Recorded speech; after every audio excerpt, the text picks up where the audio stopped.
Billy Graham disse certa vez: estude a Bíblia para ser sábio, creia na Bíblia para ser salvo, siga os seus preceitos para ser santo. A Bíblia é um livro que transforma nações, culturas e pessoas. Na pré-aula de hoje, abordaremos esse assunto com mais detalhes. Vamos juntos aprender a palavra de Deus.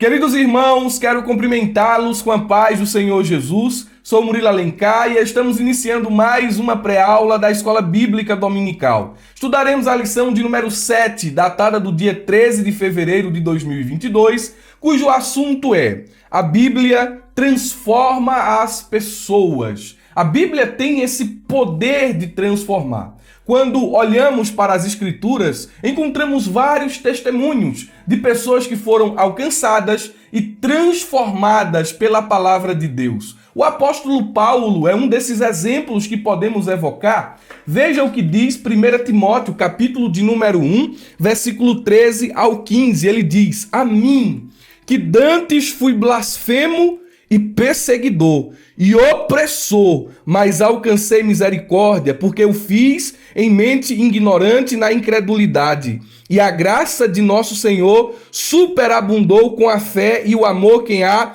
em Jesus Cristo. Olha a expressão do versículo 15 que diz: esta é uma palavra fiel e digna de toda aceitação, que Cristo Jesus veio ao mundo para salvar os pecadores, dos quais eu sou o principal. Esta palavra, a palavra revelada, não só a palavra encarnada, tem o poder de transformar a vida do homem. Quando olhamos para a história da igreja, podemos citar aqui o exemplo de Agostinho, um dos pais mais proeminentes ali dos primeiros séculos. Agostinho, em sua vida pregressa, era um homem totalmente entregue à prostituição, vivia de prostíbulo em prostíbulo, gastava sua renda, seus bens, tudo quanto tinha com prostitutas. Mas um dia ele teve um encontro com Jesus, ele teve um encontro com a palavra revelada, ele teve um esclarecimento, uma iluminação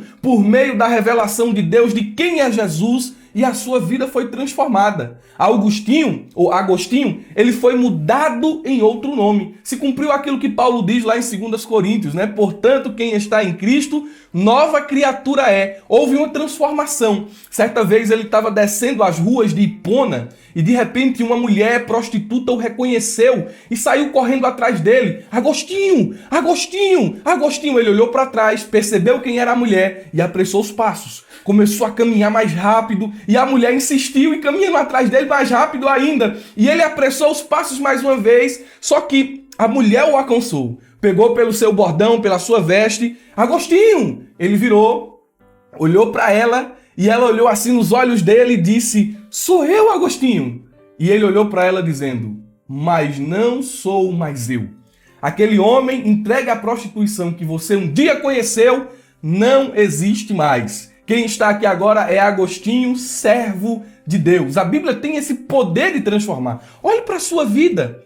Olhe para a minha vida aqui. A Bíblia tem esse poder de transformar. Lá em Romanos, capítulo de número 1, versículo 16, Paulo ele vai dizer o seguinte: não me envergonhe do Evangelho.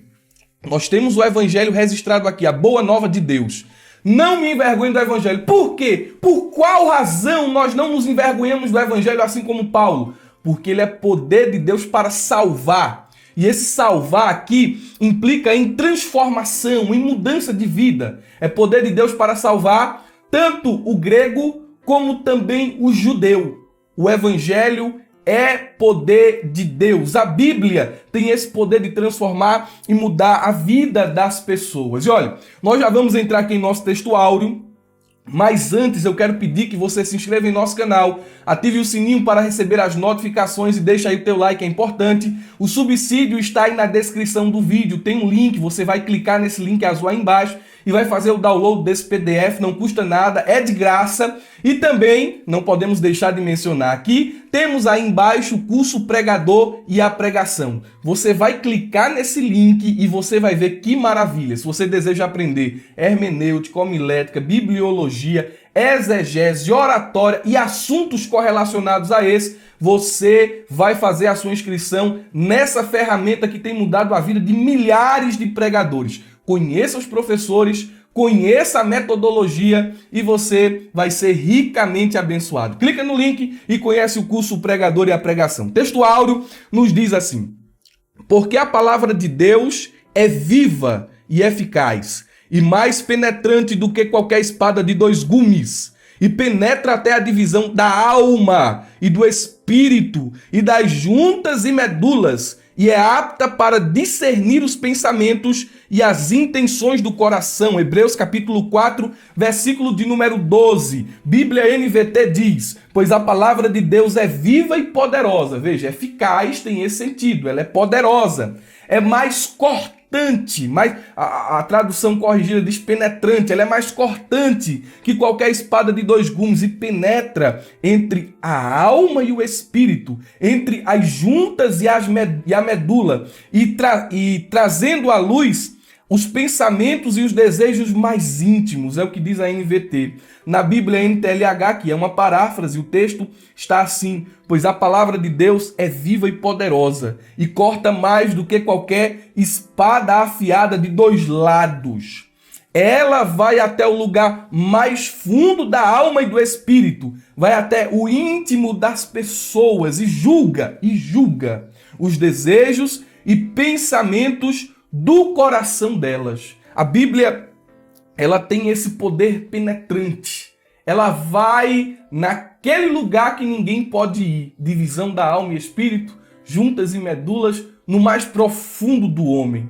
E eu tenho aqui uma informação a título de ilustração bem interessante dentro do texto áureo. Olha, se você nunca viu isso aqui, você vai ver agora. No interior dos ossos, dentro do osso, nós encontramos a medula óssea vermelha. Ela é uma estrutura de consistência gelatinosa que é responsável pela produção das células do sangue. A medula aqui dentro desse texto bíblico aqui é a mesma coisa que o tutano. Né? Você, quando está ali com o osso, você tem aquele tutano, né? Aquele miolinho que está dentro ali, é a medula, é o tutano. E veja, o sangue, ele é composto por plasma, glóbulos vermelhos e glóbulos brancos. O sangue, ele percorre a grande artéria do corpo humano com a velocidade de aproximadamente 30 centímetros por segundo. De modo que em 1 minuto, preste atenção nisso aqui, em 1 minuto, o sangue que passa aqui dentro dessa ilustração, que passa aqui na ponta do meu dedo, ele percorre todo o meu corpo 2 a 3 vezes. Em 1 minuto. É interessante porque a palavra de Deus, ela vai até lá, nas juntas e medulas. Quando o escritor ele cita isso, ele tem esse objetivo de enfatizar que a palavra ela penetra no mais íntimo do ser humano. Agora, o que me espanta era o conhecimento que ele tinha, né? Juntas e medulas. Agora, pense comigo aqui em uma ilustração rápida. Se a palavra ela vai até no interior dos ossos, é mais profundo do que, às vezes, a gente tem assim, o sentimento de profundidade. Guardei a tua palavra em meu coração. Essa capacidade de a palavra ir lá no coração, na sede dos pensamentos. Mas ela penetra também até o interior dos ossos, até onde o sangue ele é formado. Aí você chega aqui, né? Ela chega até o tutano, local da formação do sangue. E se o sangue ele percorre todo o corpo, pelo menos 3 vezes em 1 minuto, eu sou levado a pensar que é o sangue percorrendo as artérias principais do corpo, as juntas principais do corpo, passando por todas as partes do corpo e a palavra indo atrás.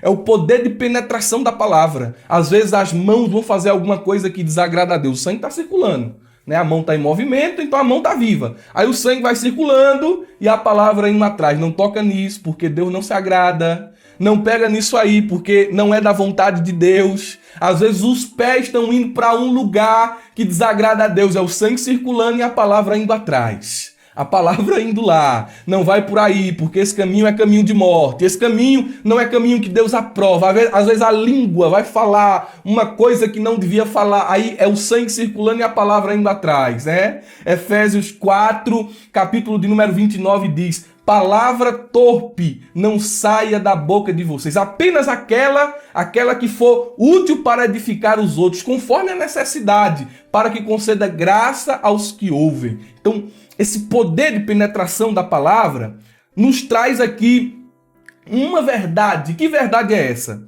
A palavra de Deus, ela promove mudança interior de dentro para fora.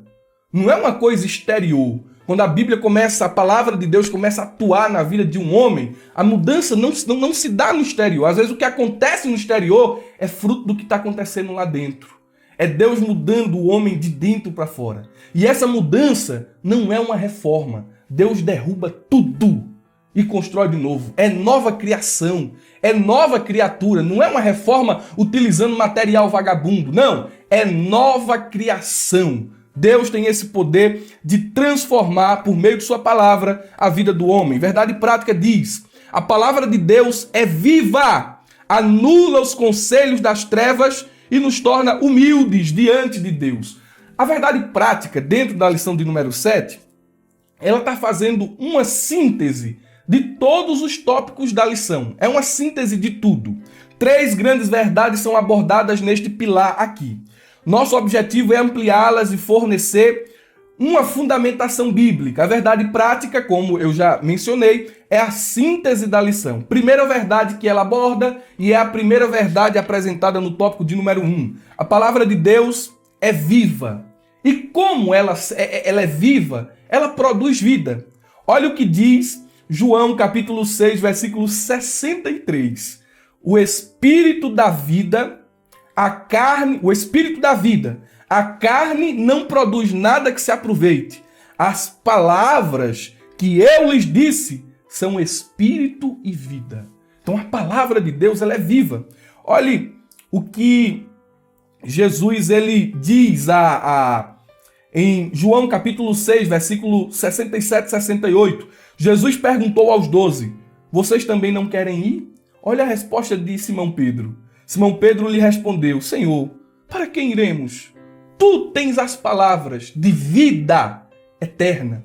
Então, a palavra, ela não é só viva, mas ela produz vida em nós. Ela produz vida na nossa vida. Lá em Mateus capítulo 4, versículo de número 4, a Bíblia diz, Jesus respondeu, está escrito, nem só de pão viverá o homem, mas de toda palavra que procede da boca de Deus. Ela produz vida em nossa vida e sustenta a nossa vida. A palavra é alimento que preserva a nossa vida espiritual. Dentro da verdade prática, nós encontramos ainda essa segunda verdade. A palavra anula o conselho das trevas. Ela desfaz todo o laço. Ela quebra todo sofisma filosófico humano. A palavra de Deus, ela desconstrói as fortalezas do diabo. Olhando para Mateus capítulo 4, versículo 1 ao versículo de número 11, nós constatamos que Jesus utilizou a palavra para tornar ineficaz, inoperante as setas do diabo.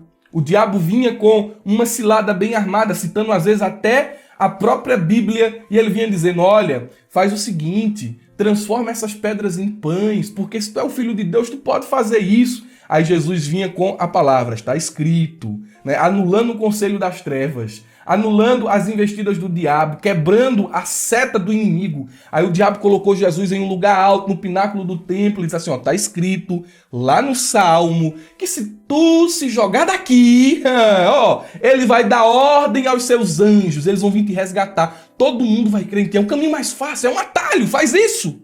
Aí Jesus também respondeu com a palavra, está escrito, está escrito, está na Bíblia, não tentarás ao Senhor teu Deus. Tem muita gente que às vezes já está inflamado pela seta do diabo e utiliza a Bíblia para dar um embasamento às suas decisões erradas. É feito um jovem que esses dias às vezes veio entregar o cargo e dizer assim, olha, eu não quero mais esse cargo, eu estou desistindo porque a Bíblia diz. Mas rapaz, olha para aí, a Bíblia diz. Eu estou tomando essa atitude porque a palavra de Deus diz assim. Diga aí o que é que a palavra de Deus diz. A palavra de Deus diz que maldito aquele que faz a obra relaxadamente. Muito bem, está escrito mesmo. Agora, você só leu esse versículo aí, você não leu os outros não? Quais? 1 Coríntios 15, 58. Diz, portanto, meu amado irmão, né, sede firme e constante, sempre abundante na obra do Senhor. E isso fala de trabalho, isso fala de esforço, isso fala de se desgastar, de servir a Deus, porque ele diz assim, sabendo que o vosso trabalho não é vão no Senhor. Aí o Senhor quer parar? O Senhor só leu esse versículo aí? Aí o Senhor quer desistir, quer entregar? O Senhor já viu aquele versículo que diz que aquele que coloca a mão no arado não pode olhar para trás? Ele disse, eita, irmão, é mesmo, né? O senhor já viu aquele versículo que diz, o justo viverá da fé, e se ele recuar, minha alma não tem prazer nele? Eita, irmão, também tem esse aí. O senhor viu aquele... Foi. Irmão, quem precisa mudar é eu, não preciso entregar, não. Eu preciso mudar. Às vezes a gente quer achar uma base bíblica para fundamentar, né, a nossa escolha errada, e já é fruto de uma seta inflamada. Então, nós precisamos recorrer à Bíblia, ela anula o conselho das trevas. Em terceiro lugar, a palavra de Deus nos torna humildes diante de Deus. Olha o que diz Colossenses 3:2. Esse versículo é muito lindo. Diz o seguinte, portanto, como povo escolhido de Deus, você foi escolhido, você foi separado, aí ele diz assim, santo e amado, revistam-se. Revistam-se de quê? Eu estou com a camisa aqui embaixo, a minha camisa branca. E o terno, ou melhor dizendo, o paletó, o blazer aqui, ele é uma forma de revestimento. Eu sou amado, eu sou santificado pelo Espírito, eu sou escolhido por Deus. Fato. Agora eu preciso me revestir. E esse revestimento, Paulo diz, é de compaixão, bondade, aí ele diz aqui, humildade. Então, a Bíblia, a palavra de Deus, ela nos dá esse direcionamento de quem Deus é, ela quebra e derruba todas as construções do orgulho em meu coração e me faz humilde. Como servo de Deus, eu devo me revestir de humildade. A Bíblia, ela nos torna humilde diante de Deus. Vamos para a nossa lição propriamente dita. A palavra-chave é transformação. A Bíblia tem o poder de transformar. O primeiro tópico diz, a Bíblia é a palavra viva de Deus. O segundo tópico diz o seguinte, a Bíblia anula os conselhos do mundo. E o terceiro tópico, a Bíblia nos torna humildes.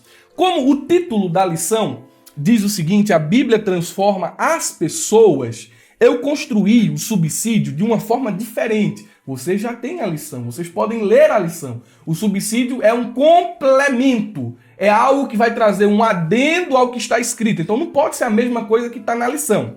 O primeiro tópico do subsídio, a palavra de Deus é viva, eficaz e penetrante. É uma breve exposição de Hebreus 4:12. O segundo tópico do subsídio, o poder transformador da Bíblia. A Bíblia não é um livro que transforma as pessoas, então a gente vai falar sobre o poder transformador da Bíblia. E o terceiro subsídio, ou melhor dizendo, o terceiro e último tópico, a assimilação e a influência das Escrituras. Eu tenho que me colocar debaixo desse poder transformador e me deixar ser moldado por ele. Glória a Deus.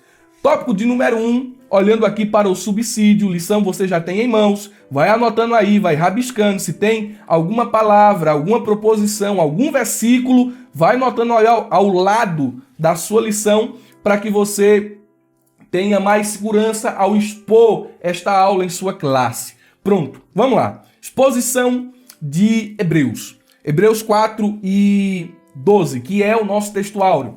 A expressão palavra de Deus, vou reler o texto aqui usando a própria lição, porque a palavra de Deus é viva. Essa expressão não diz respeito à palavra encarnada, ao verbo, que é Jesus. Porque dentro do livro de Hebreus, Jesus é chamado de Filho de Deus e não de palavra viva. Então aqui eu entendo, à luz do contexto de Hebreus e também pautado em alguns estudiosos da Bíblia, que essa palavra, que essa expressão nessa passagem não é uma referência direta a Jesus, mas é uma alusão à palavra escrita e revelada por Deus. E nós vamos ver aqui algumas características particulares dessa passagem. Primeiro, a palavra de Deus, ela é viva. A palavra é viva. O que é que significa isso? Qual o sentido de dizer que a palavra é viva? Temos aqui alguns textos correlatos, textos que aumentam a verdade desse versículo. Atos 7:38 diz o seguinte, Ele estava na congregação, no deserto, com um anjo que lhe falava no Monte Sinai e com os nossos antepassados e recebeu palavras vivas para transmiti-las a nós. É o discurso de Estevão. Veja, palavras vivas. 1 de Pedro, capítulo 1, versículo 23 diz: pois vocês foram regenerados, não de uma semente perecível, mas imperecível, por meio da palavra de Deus, viva e permanente. O que significa dizer que a mensagem é viva? A palavra é viva. A mensagem presente na Bíblia é sempre dinâmica e atual. Ela é viva. A palavra de Deus nunca será letra morta, muito menos uma palavra obsoleta. Ela é viva. Ela é dinâmica, ela é atual, ela não é letra morta, ela não envelhece. É esse o sentido. E com isso nós podemos trazer mais para perto essa mensagem e fazer uma aplicação contextualizada para situações que estão acontecendo nos nossos dias. Nós podemos concluir que a Bíblia, ela pode ser atualizada em suas palavras. Olha o que eu estou dizendo aqui para você não me compreender de forma errada. Quando eu digo que a Bíblia ela pode ser atualizada em suas palavras, eu estou falando da linguagem. Há termos que são obsoletos, como por exemplo, borracheiras. O que significa isso? Borracheiras.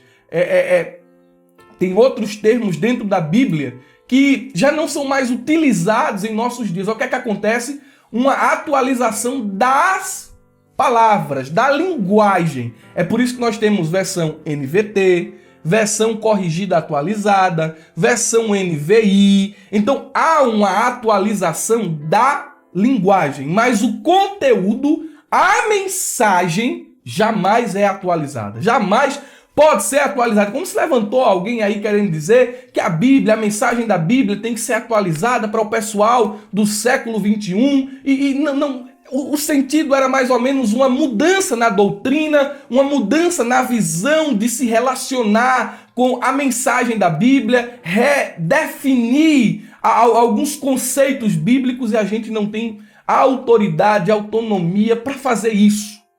A mensagem, o conteúdo da Bíblia, eles são sempre atuais e eles são inalteráveis. Por quê? Porque a palavra é viva. Eu penso que os irmãos tenham entendido essa primeira parte aqui. Estou falando de atualização de linguagem. Você tem Bíblia aí, você sabe o que eu estou falando. Mas mensagem não. Conteúdo da Bíblia, não. Como disse Billy Graham, a Bíblia ela é mais atual do que o jornal que vai sair amanhã. Para aí, coisa linda. Vamos lá. A palavra de Deus é eficaz. Né? É o que diz o versículo, ela é eficaz. Textos correlatos. Eu gosto muito desse aqui. Isaías 55:11 diz assim: assim também ocorre com a palavra que sai da minha boca. É Deus dizendo: ela não voltará para mim vazia, mas fará o que desejo e atingirá o propósito para o qual lhe enviei. Isso aqui fala de eficácia, de poder. A palavra de Deus, ela é eficaz. Ela atinge o seu propósito, a sua finalidade. A palavra de Deus é o poder de Deus. Quando ela é lida com receptividade de fé e vontade de obedecer, este poder nos toca e transforma o nosso ser. Irmão Murilo, mas tem muita gente que não lê com receptividade de fé e nem com vontade de obedecer. Então quer dizer que a palavra não se aplica a eles? Errado. Ela não é uma espada de dois gumes? Ela não corta dos dois lados? Então aqueles que não são tocados pelo poder transformador da palavra, eles experimentam o seu corte afiado. A palavra de Deus, ela é eficaz, ela é poder na vida do que crê e na vida do que não crê. Ela é poder. A palavra de Deus é mais afiada do que espada de dois gumes. E olha aqui alguns textos que aumentam essa verdade, que utilizam também essa metáfora de espada. Efésios 6:17 diz: usem o capacete da salvação e a espada do Espírito. O que é a espada do Espírito? Paulo diz aqui que é a palavra de Deus. Olha o que João escreve em Apocalipse 1:16. Tinha em sua mão direita 7 estrelas, e da sua boca, da onde? Da boca, saía uma espada afiada de 2 gumes. Não é que uma espada literalmente saía. A espada afiada de 2 gumes eram as palavras. As palavras de Jesus. Sua face era como o sol, como brilha em todo o seu fulgor. Então, no mundo antigo, a espada de 2 gumes, ela era uma arma, ou ela era a arma mais afiada disponível em qualquer arsenal. Ela tinha esse poder de penetrar até mesmo a couraça, a armadura do inimigo. Era uma espada extremamente afiada. A palavra de Deus, ela penetra, tem esse poder de penetração até nos lugares mais íntimos de nosso ser. Ela revela os pensamentos, os motivos que estão escondidos para todos os outros. Ela examina o coração e as intenções. Escute isso. Produzindo bênção na obediência ou julgamento sobre o desobediente. Ela é essa espada que revela as recâmaras e os recônditos mais escondidos, mais trancados de nosso coração. O escritor aos Hebreus, ele está dizendo aqui nessa passagem, olhando para o seu contexto, porque ele está falando que Israel desobedeceu essa palavra. E ele está, quando ele diz assim, porque a palavra de Deus é viva e eficaz, ele está trazendo uma mensagem dizendo o seguinte: não adianta esconder incredulidade lá dentro do coração. A palavra vai expor, vai desnudar a nossa alma. Ela tem esse poder de revelar o que está oculto e de transformar o pecador. O poder transformador da Bíblia é o segundo tópico aqui do nosso subsídio. E o segundo tópico da lição diz: a Bíblia anula os conselhos do mundo. Mas já falamos aqui, já demos uma pincelada sobre isso aqui. E eu queria falar sobre o poder transformador da Bíblia. Está mais de acordo com o título da lição. Olha o que diz. A Bíblia, ela tem esse poder de transformar. Fato, estamos falando sobre isso. Mas como que a Bíblia transforma a vida de uma pessoa? Quais as evidências internas, escriturísticas, que me levam a essa verdade de que a Bíblia transforma? Vou citar aqui algumas. Primeiro, a Bíblia, a palavra de Deus, ela aperfeiçoa. Então, aperfeiçoar diz respeito a uma transformação. Você está levando algo que está em estado de desenvolvimento a um aperfeiçoamento. Então, há uma transformação entre o desenvolvimento e o local almejado, a perfeição, há um processo. E esse processo é um processo de transformação. A Bíblia diz em 2 Timóteo 3, 16 e 17: toda a escritura é inspirada por Deus e útil para o ensino, para a repreensão, para a correção e para a educação na justiça, a fim de que o homem de Deus seja perfeito. Por meio da Escritura, o homem de Deus ele é aperfeiçoado. Deus a utiliza para nos preparar, para nos habilitar para toda boa obra. E aperfeiçoar é a arte de trabalhar em um material bruto e refiná-lo com melhorias, lapidação e esmero. É isso que o ensino da palavra de Deus faz conosco. Ele nos dá crescimento no conhecimento do caráter de Cristo, nos confronta em nossos pecados e corrige nossos pensamentos, emoções e ações. Educa-nos em nosso coração para que nos tornemos parecidos com Cristo, a fim de nos deixar preparado para uma vida que glorifica ao nosso Pai Celestial. A Bíblia vai lapidando as nossas atitudes. A Bíblia, por meio de sua mensagem, vai lapidando o nosso coração, lapidando a nossa alma, nos transformando devagarzinho. Lá em Filipenses 1 e 6, há um versículo que diz assim: aquele que começou a boa obra, ele não vai deixar pela metade. Ele não é aquele que coloca os fundamentos, levanta as paredes, mas não conclui a construção. Ele vai concluir a construção. Glória a Deus. O trabalhar de Deus é contínuo. Deus está trabalhando na minha vida por meio da santificação progressiva. O Espírito vai me mudando até que a santificação ela deixe de ser progressiva e venha a ser plena na eternidade. Ele está trabalhando na sua vida. O Espírito está trabalhando na vida de seus alunos. Alguns já estão mais distantes nesse processo de santificação progressiva, nesse processo de transformação. Outros estão lá atrás, mas é certo que aquele que começa a obra está trabalhando. Crente cujas obras pararam, cessaram, é crente que se afastou do construtor, é crente que se afastou do edificador, mas crente que está próximo de Jesus está em constante transformação, está em constante crescimento, está em constante mudança. Glória a Deus. A palavra de Deus, ela limpa. Ela não só aperfeiçoa, ela limpa. É o poder transformador. Olha o que diz João, capítulo 15, versículo de número 3. Vocês já estão limpos. Aí você passa, a palavra ela vai limpando, vai levando toda a impureza. Ela vai tirando as sujeiras. Vocês já estão limpos pela palavra que lhes tenho falado. Aquilo que eu tenho falado tem gerado essa ação de purificação na vida de vocês. É o que Jesus estava dizendo aos discípulos. A palavra de Deus, ela santifica. São os meios pelos quais ela promove transformação, aperfeiçoa, limpa e santifica. Olha o que diz João 17:17. Santifica-os na verdade. Mas como assim? Ele conclui: a tua palavra é a verdade. A verdade da palavra de Deus incutida em nossa mente vai nos proteger das ciladas do pai da mentira e fará de nós cristãos mais fortes, preparados para a batalha contra os poderes do mal. Você vê aqui o segundo tópico, vai falar sobre a Bíblia anula os conselhos do mundo.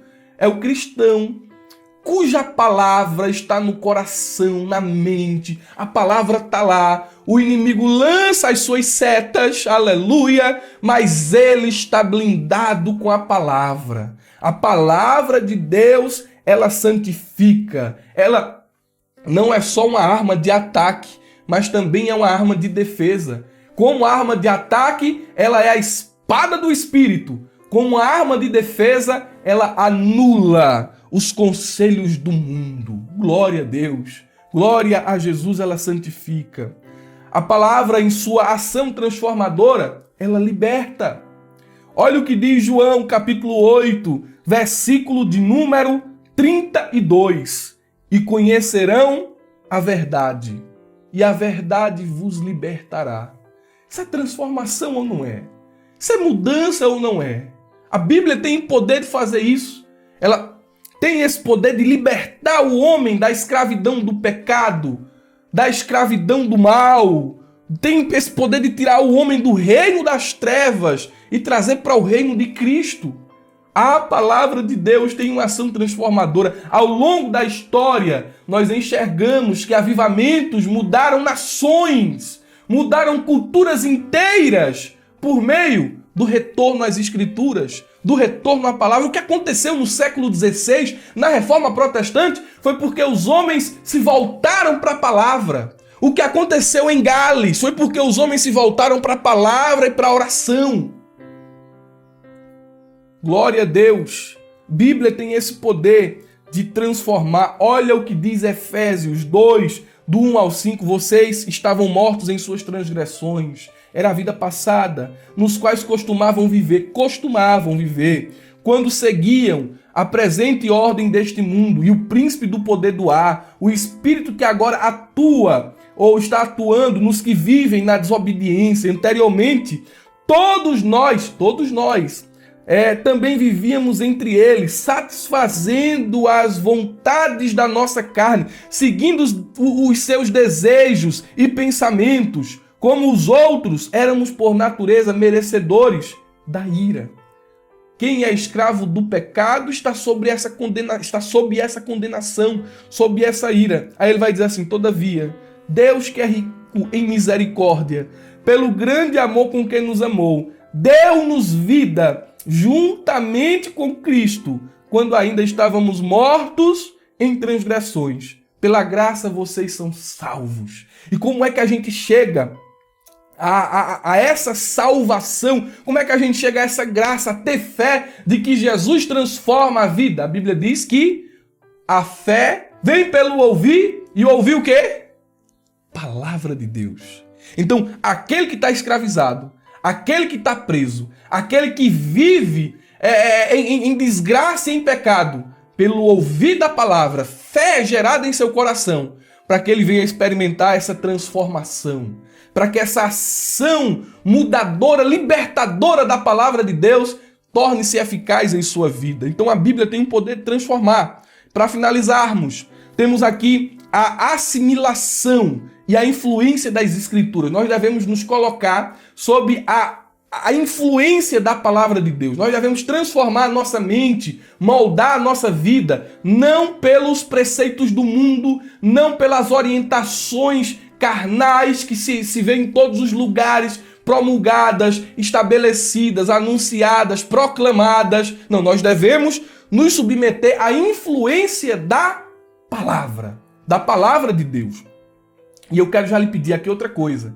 Se você está assistindo a prédica, chegou até aqui, printa aí, tira uma foto e marca a gente lá no Instagram. Eu estou sempre lá no Instagram repostando as postagens de vocês. Vocês nos marcam lá nos stories e a gente faz uma repostagem no Instagram do Abrajaula e no nosso Instagram pessoal. Vamos lá. A influência transformadora da Bíblia. Há 4 maneiras pelas quais podemos nos colocar debaixo da influência transformadora de vida da palavra de Deus.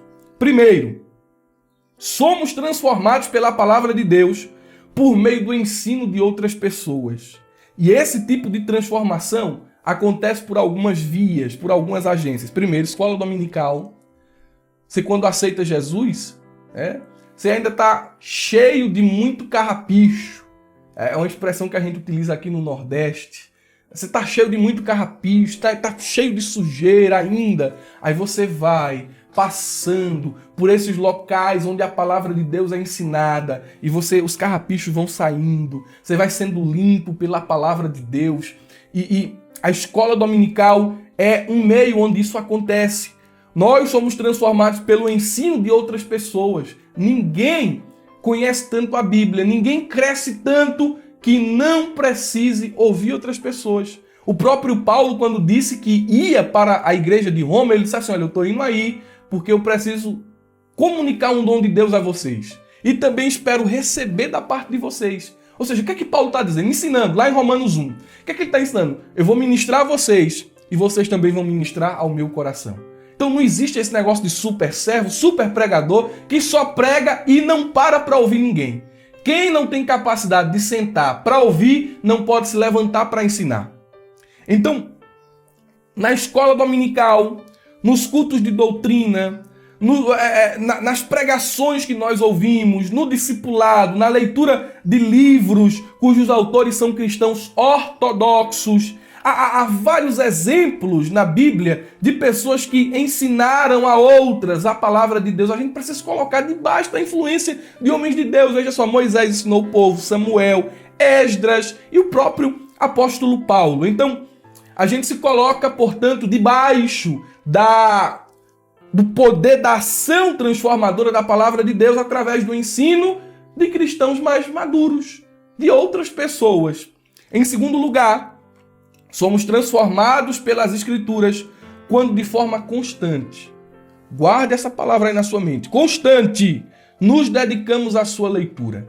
O propósito de nossa leitura deve ser o de aplicar as verdades eternas à nossa vida diária. Você vai lendo a Bíblia, você vai lendo a palavra de Deus e você vai aplicando aquilo que você está lendo à sua vida. Você não lê para pregar.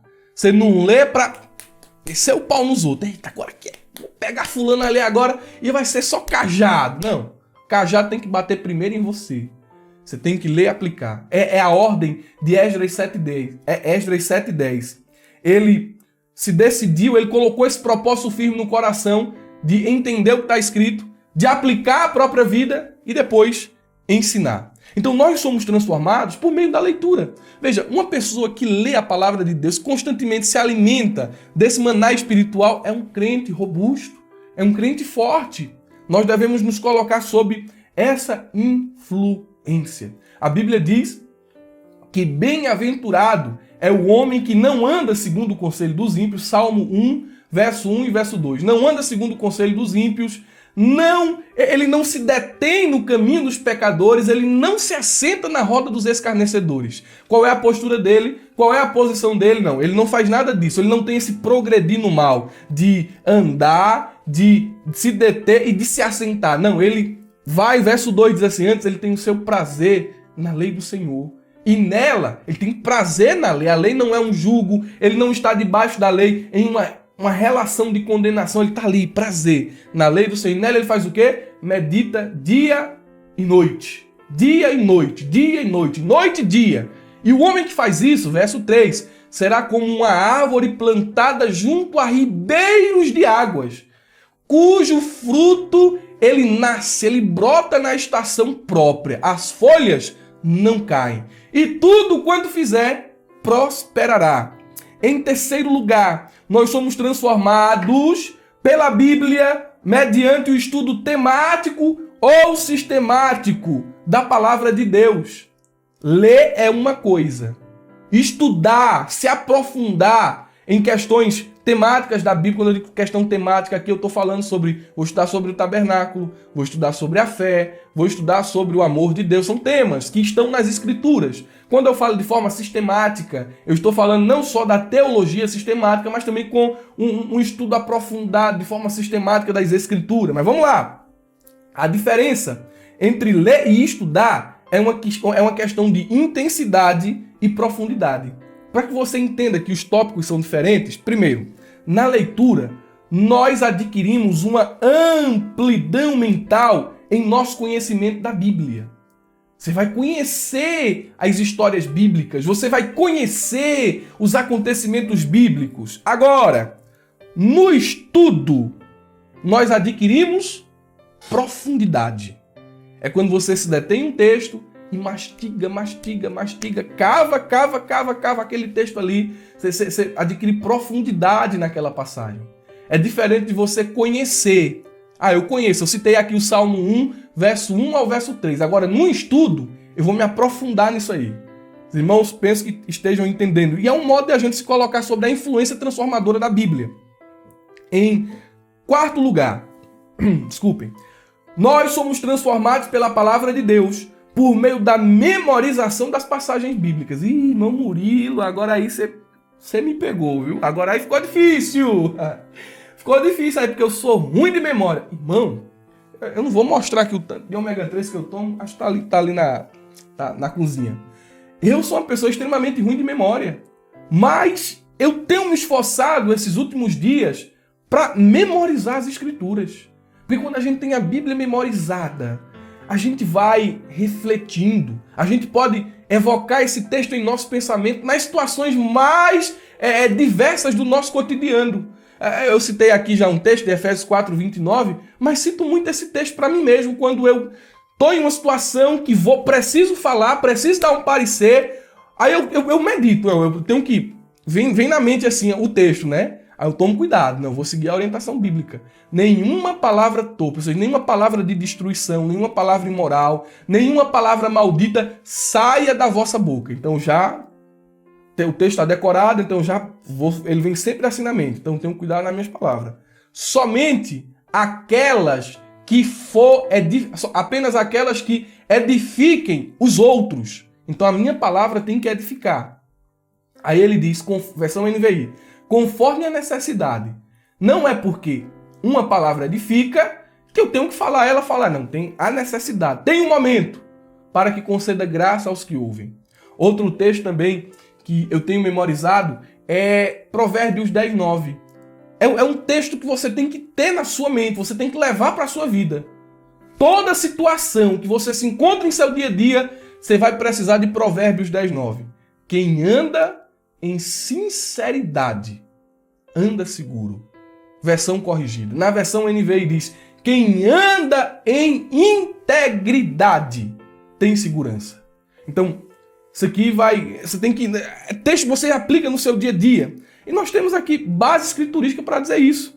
Olha só, um texto que apoia a questão da memorização das escrituras. Salmo 119, verso 11. Você já sabe qual é o texto aí. Guardei a tua palavra onde? No meu coração, para não pecar contra ti. Seguindo essa questão de memorização das escrituras, nós estamos nos tornando semelhantes a Jesus. Mateus capítulo 4, versículo do 4 ao 10. O diabo vinha com uma seta, já falamos sobre isso. Jesus vinha com o texto das escrituras. Ele tinha isso memorizado. E nos momentos de tentação, incerteza, situações conflitantes, podemos recorrer à palavra de Deus que está em nosso coração. A Bíblia tem esse poder de transformação. Eu espero que esta pré-aula ela tenha, de alguma forma, abençoado a sua vida. Aquilo que falamos aqui, de alguma forma também, tenha contribuído para enriquecer o seu conhecimento acerca da lição de número 7. E o nosso desejo é que você tenha um ótimo final de semana e uma ótima aula de escola bíblica dominical. Não se esqueça, abra a jaula.